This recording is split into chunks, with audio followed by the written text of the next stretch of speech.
Hello दोस्तों, जय श्री कृष्ण, राधे राधा। मेरे यूट्यूब चैनल वाले पुष्पा की कहानी। कल ना मैंने ब्लॉग बनाया था दोस्तों।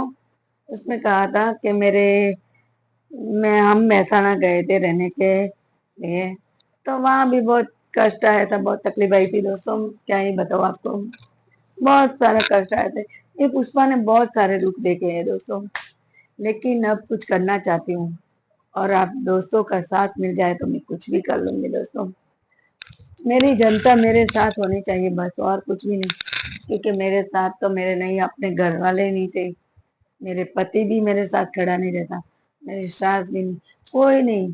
लेकिन मैंने जो जीवन में जो पाया है, वही वो आज मैं कुछ करना चाहती हूँ। कल के बारे में नहीं सोचना चाहती। कल क्या किसने देखा दोस्तों। जब भी जागे सवेरा। अब मैं जल्दी से कुछ और करना चाहती हूँ दोस्तों। मैं एक एनजीओ चलाती हूँ, वहाँ वृद्धाश्रम खोलना चाहती हूँ दोस्तों। जो दुख सुख आया मेरे को, मेरे जीवन में बहुत सारे दुख सुख आए दोस्तों। मैं बताऊंगी, धीरे धीरे सब बताऊंगी दोस्तों। महसाना गए, वहां से कलोर आए, कलोर से कलोर मेरा छोटा बच्चा हुआ, लड़का हुआ। वो भी अब 20-21 साल का हो गया दोस्तों। बहुत जर्नी बहुत लंबी है। क्या बताऊं दोस्तों, कुछ बताने के लायक है कि नहीं पता नहीं। अब जीवन में जैसे समय आए, फिर भी आदमी का सुख नहीं मिला। ये आदमी मेरे लायक ही नहीं है।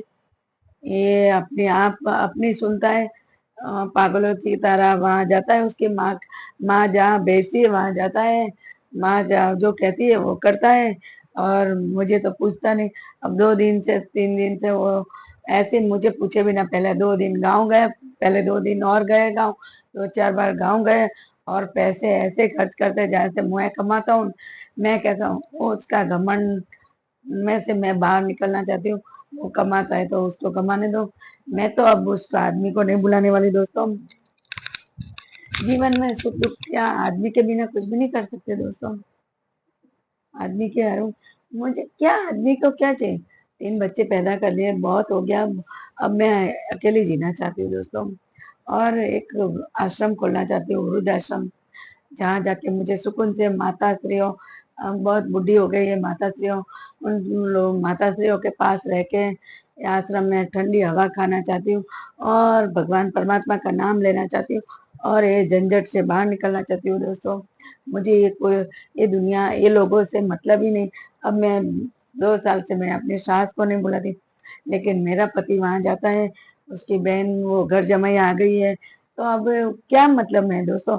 अभी दोबारा इसकी शादी की, इतना सारा दहेज दिया, और यहाँ घर जमाई आ गई।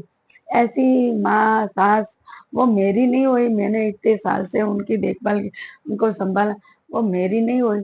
और अभी मैं तो यही कहती हूँ दोस्तों, वो गलत हो या सही हो, एक बेटी को हम घर देंगे और घर जमाई लाएंगे, तो उसकी तो 4 बेटियां हैं। ये अच्छी बात है दोस्तों। आप मुझे कमेंट कर कर जरूर बताओ कि देना तो चारों बेटी को एक सरखा देना, नहीं तो नहीं देना। मेरे को तो भगवान ने, परमात्मा ने एक ही दी है बेटी। एक ही को जो भी दूंगी तो एक ही को दूंगी। लेकिन मेरी ननद 4 है दोस्तों। आप कमेंट कर कर जरूर बताओ कि 4 ननद है और एक को घर जमाई लाके, तो दूसरे नहीं है बोलेंगे कि हमें तो कुछ भी नहीं दिया, इसको दोबारा शादी की, इतना सारा दहेज दिया, इतना सारा गहने दिए, इतने सारे चीजें दी थी, तो क्यों, किस लिए। एक ही बेटी तुम्हें प्यारी है। मुझे सारे कहीं रास्ते से उठा के लाई थी। जनते समय तो इतना ही दर्द हुआ होगा, एक को दर्द ज्यादा नहीं होगा। लेकिन आप मुझे बताओ दोस्तों, ऐसी सास को बुलाऊं कि ना बुलाऊं। मैं तो कहूँ, इतनी सी चीज वो चारों बेटी को मिल बांट के दो। सही है दोस्तों, चारों बेटियों को मिल बांट के दो, तभी वो सास अच्छी है। नहीं तो मेरी नजर में उसकी बिल्कुल कोई इज्जत नहीं है। उनको पिता से निकलाया, ऑपरेशन कराया, मेरे पति वहां थे, उसके साथ रहे 3-4 दिन, उसकी देखभाल की।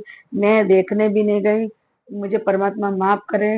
वो मेरी माँ थी, मेरी सास जैसी सास माँ ही होती है। लेकिन उनकी गलती ये है कि वो घर जमाई लेके आई। बेटा है, सारा कर्तव्य निभाता है, सारा फर्ज निभाता है। बहू है, सारा कर्तव्य निभाती, फिर भी बेटी को घर जमाई लाई, इसलिए मैं नाराज हूँ। ऐसी औरतों को मैं नहीं बुलाती, चाहे वो मेरी सास हो, माँ हो, कुछ भी हो दोस्तों। आप मुझे गलत हो तो मुझे बताना, कमेंट कर जरूर बताना। जय श्री कृष्ण, राधे राधे।